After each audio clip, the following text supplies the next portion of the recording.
Hello friend, हमारी आज की कहानी है गलतफहमी।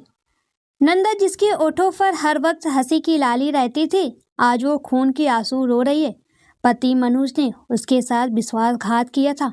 कितना प्यार था दोनों में। शादी के बाद न जाने कितनी बार लड़कियां अपने मायके जाती रहती हैं, किसी न किसी बहाने से, जिसकी कोई गिनती नहीं।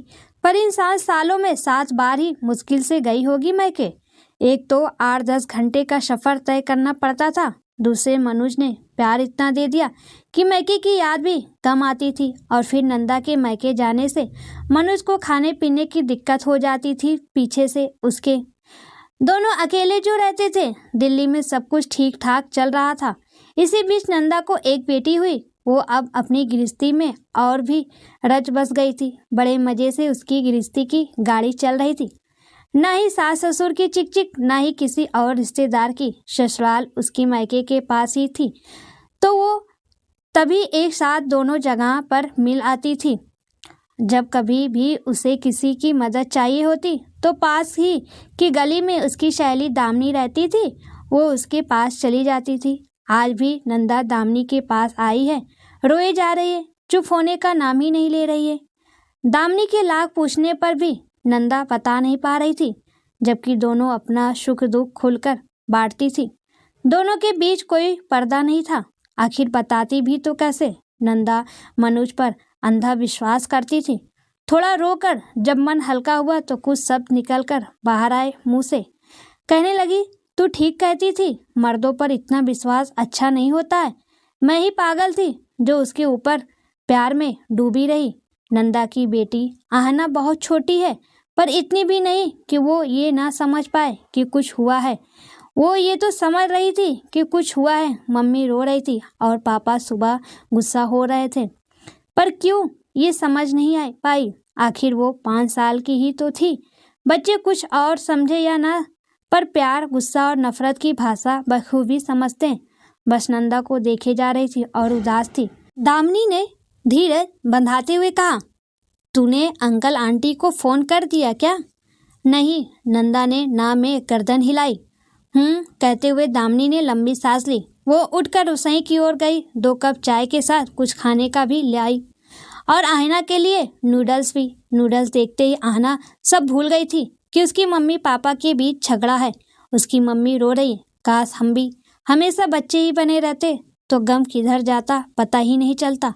बस वो आता दिखाई देता, फिर पलक झपकते ही जाता नजर आता है। जैसे अभी आहना भूल गई नूडल्स में उलझकर।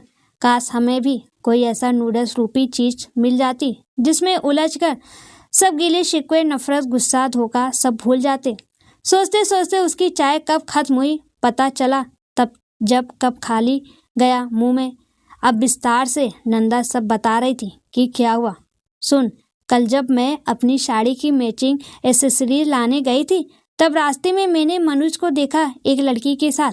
मैंने इससे पहले कभी नहीं देखा था उसे इनके साथ। वो गर्भवती लग रही थी। मनोज उसे पकड़कर अस्पताल ले जा रहा था। ये देख मुझसे रहा नहीं गया और मैं उनके पीछे पीछे वहीं पहुंच गई। देखा वो उसे बजच्चा बच्चा वार्ड में ले जा रहा था। फिर मैं सब समझ गई और मैं वहां से चली आई। अब तू ही बता, ये सब देखने के बाद क्या बाकी रह गया? जब रात को वो घर आए तो मैंने उन्हें खाना खिलाने के बाद पूछा इस बारे में, तो वो बात को टालने लगे। मैंने दबाव डाला तो भड़क उठे, कहने लगे मुझ पर इतना भी भरोसा नहीं। मैं भी तुनक कर बोली, हाँ नहीं है। जब तुम साफ साफ नहीं बता सकते तो मैं तो तुम्हें गलत ही समझूंगी ना। बात बात में बात बिगड़ गई। ना वो बोलना बताना चाहते थे, ना मैं जाने बिना रह पा रही थी। दोनों ही जिद पर अड़ गए। ऐसे हमारे बीच बहस व नोक झोंक तो कई बार होती, पर बात इस हद तक कभी नहीं गई और मैंने उन्हें तलाक के लिए कह दिया। कहते कहते वो फफक पड़ी। दामिनी बोली, तो क्या मनोज भी यही चाहता है? हाँ, यही तो चाहता है वो भी, वरना तभी ना कह देता। तलाक की जरूरत नहीं, तुम थोड़ा सब्र करो, मैं सब ठीक कर दूंगा। तो बात यहाँ तक आ पहुंची। सुन, तू एक काम कर, पहले आंटी को सब बता दे, फिर देख वो क्या कहते हैं। हाँ, तू ठीक कह रही है। तभी नंदा ने फोन कर अपनी माँ को सब बता दिया। माँ ने नंदा की पापा को भी सब बात बताई। अगले दिन तलाक का नोटिस भिजवा दिया। मनोज को और नंदा को अपने साथ ले गए। मनोज को बहुत दुख हुआ कि नंदा उसे समझ नहीं पाई। उसने उसे सब क्लियर करने का मौका तक नहीं दिया। उसका जी चाह रहा था वो जोर जोर से रोए, चीखे चिल्लाए, पर किसके आगे? कोई तो नहीं है। अब यहाँ आना को भी साथ ले गई थी वो अपने। जरा भी समय नहीं दिया था नंदा ने उसे खुद को बेगुनाह साबित करने का। उसके साथ जो हुआ था ये तो वो ही जानता था। उसकी मजबूरी थी कि किसी को कुछ नहीं बता सकता था। रात भर मनोज बिस्तर पर करवट बदलता रहा। नींद उससे कोसों दूर भाग गई थी। वो आहना और नंदा को बहुत याद कर रहा था। सुबह 3 बजे के बाद उसकी आंख लग गई, फिर देर से आंख खुली। वो अपने वकील से मिलने गया, सब बात बताई कि कैसे उसके उस लड़की की मदद करनी पड़ी और वो गलतफहमी का शिकार हो गया और उसकी बीवी उसे छोड़कर चली गई। उसे तलाक का नोटिस भिजवा दिया। वकील ने बताया, ज़्यादा पेचीदा केस नहीं है आपका, आपने किन हालातों में उसकी मदद की है ये सब साफ है। इसके लिए ज़्यादा कोर्ट कचहरी के चक्कर नहीं लगेंगे।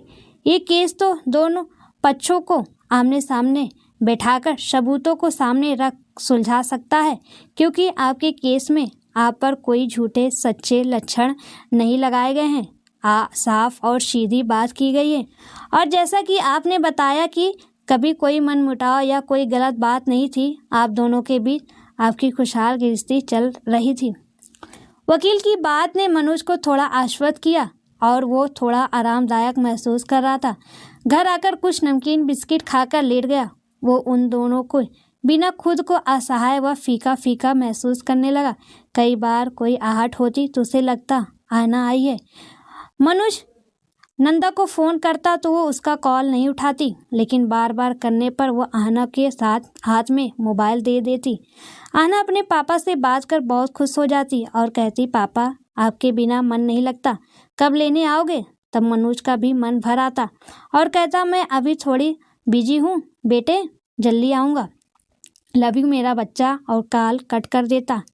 मन तो नंदा का भी बहुत करता था बात करने को, पर उसने जो धोखा किया इस वजह से नहीं करती थी।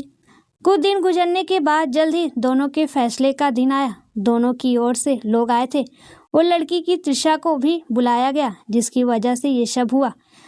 जब सारी बात सामने आई कि मनोज के हाथों उसके पति का एक्सीडेंट हो गया था, इसकी वजह से वो अपनी पत्नी त्रिशा का इलाज नहीं करा पा रहा था। वो एक अस्पताल में भर्ती है, ये गर्भवती है, उनका इस देश में कोई नहीं है, ये लोग कनाडा से यहाँ अपनी नौकरी के लिए आकर रह रहे हैं। तब मनोज से ये दुर्घटना हुई, तब मनोज को जेल भी हो सकती थी इस जुर्म में। पर त्रिशा ने पुलिस में ये कह दिया कि मनोज की कोई गलती नहीं, उसके पति ही गाड़ी गलत चला रहे थे और इसे बचा लिया, नहीं तो मनोज को सजा हो सकती थी। अब जब वो इसके साथ अच्छा व्यवहार कर रहे हैं तो गलती के बावजूद तो फिर मनोज का भी तो कोई फर्ज बनता है कि उनकी ऐसी परिस्थिति में मदद करे उनकी। बस नंदा ने साथ में त्रिशा को देख मतलब गलत निकाल लिया। तब नंदा ने कहा कि तुम मुझे ये सब बता भी तो सकते थे। हाँ, बता सकता था, पर उस वक्त एक समस्या थी कि ये बात किसी के भी सामने ना आए कि गलती मेरी थी। पुलिस को जरा भी भनक लग जाती तो मुझे जेल हो जाती, इसलिए मैंने किसी को भी बताना ठीक नहीं समझा। और तुम में इतना सब्र नहीं था कि सब ठीक होने का ठंडे दिल और दिमाग से इंतजार करो। अब सब ठीक हो चुका है, तलाक का भी केस खारिज कर दिया गया है, दोनों फिर से एक हो गए। इन सब के बीच सबसे अच्छा ये हुआ कि दोनों के बीच प्यार और विश्वास दुगना हो गया। आहना भी पहले जैसे खुश और खिली खिली हो गई। टूटा घर फिर से जुड़ गया। सच में दोस्तों, किसी बात को ना जाने मन में गलतफहमी लाकर रिश्ते नहीं तोड़ना चाहिए।